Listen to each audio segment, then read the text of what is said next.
I want to know some of the mistakes in the beginning that you may have made as a new realtor.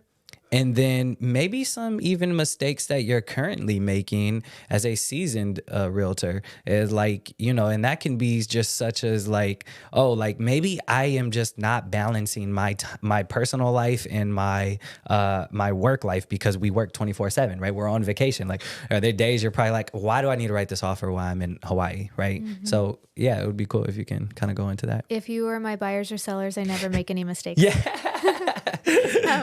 So I will never forget my first transaction. I didn't know that you had to physically remove contingencies. I didn't. He was like, they just fall off. I didn't have like the mentorship program that we have here and the university and all those things. I didn't know.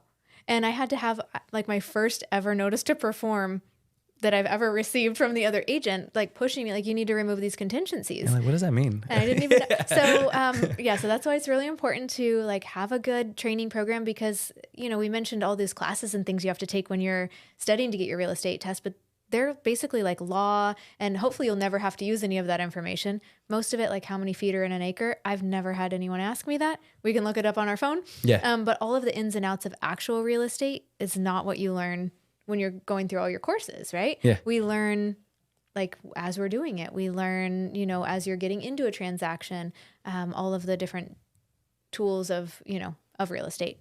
One of the things I love about our brokerage is the ability to have so many different, whether it's like technology or mentors or team members willing to talk about different things. I feel like we're very open in that way.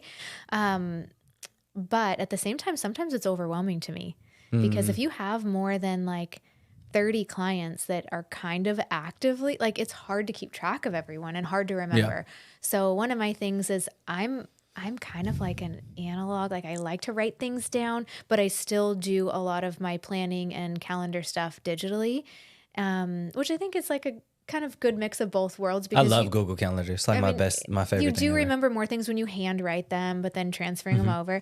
But just kind of, I always feel like I could be better with following up with people.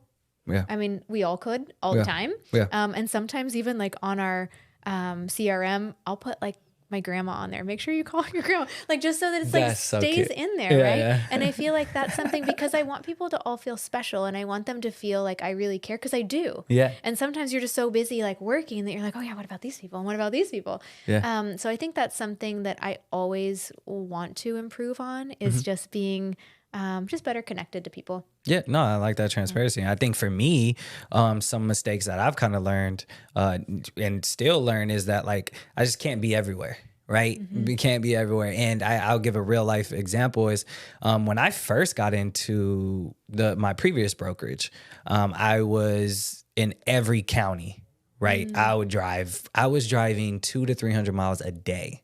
Oh my goodness. Yeah. Got a new car, everything. And I was just trying to be everywhere. I was trying to get everybody on my side to see my face.